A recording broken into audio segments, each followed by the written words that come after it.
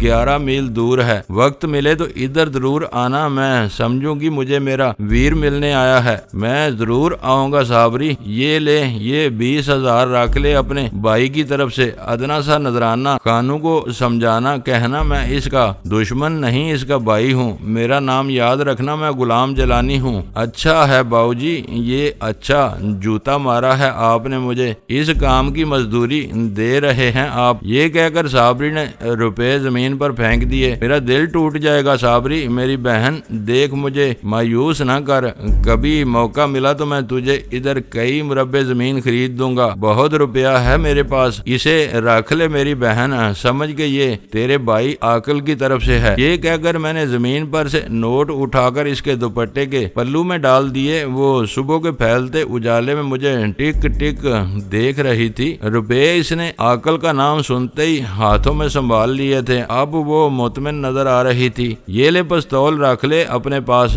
اور یہ بندوق بھی کہیں چھپا دے، تیرے کام آئے گی، مگر انہیں مت بتانا کہ میں یہ تیرے حوالے کر گیا ہوں۔ یہ کہہ کر میں نے ایک بار پھر اس کا ہاتھ پکڑ کر کر آنکھوں سے لگایا اور اس کے گھر کے کھلے آنگن کو عبور کر کے باہر نکل آیا۔ وہ گاؤں بڑی سڑک سے 5 میل دور تھا۔ وہ سارا سفر مجھے پیدل طے کرنا پڑا۔ سڑک پر پہنچتے ہی مجھے ایک تانگا مل گیا۔ اس میں 4 سواریاں پہلے ہی موجود تھیں۔ میں بھی ان میں گھس کر بیٹھ گیا۔ وہ تانگا فیروز والا جا رہا تھا۔ سورج نکلنے سے بہت پہلے میں فیروز والا پہنچ گیا۔ لاہور کے لیے بس تیار کھڑی تھی۔ میں کمبل کی بکل مار کر اس میں سوار ہوا اور سب سے آخری سیٹ کے ایک کونے میں دبک کر بیٹھ گیا۔ مجھے جلد از جلد لاہور پہنچنا تھا۔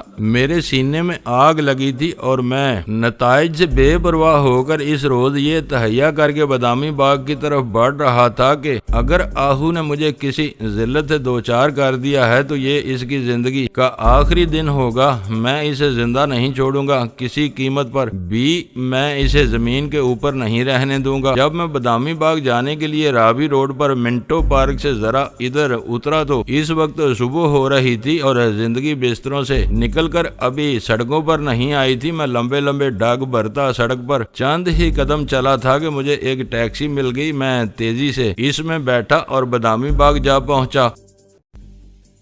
دوستو ویڈیو کو لائک ضرور کر دیا کریں۔ ISI پاک آرمی زندہ باد، پاکستان پائندہ باد۔ معزز ناظرین اپنا خیال رکھیے گا اور اپنے اس چینل کا بھی شکریہ۔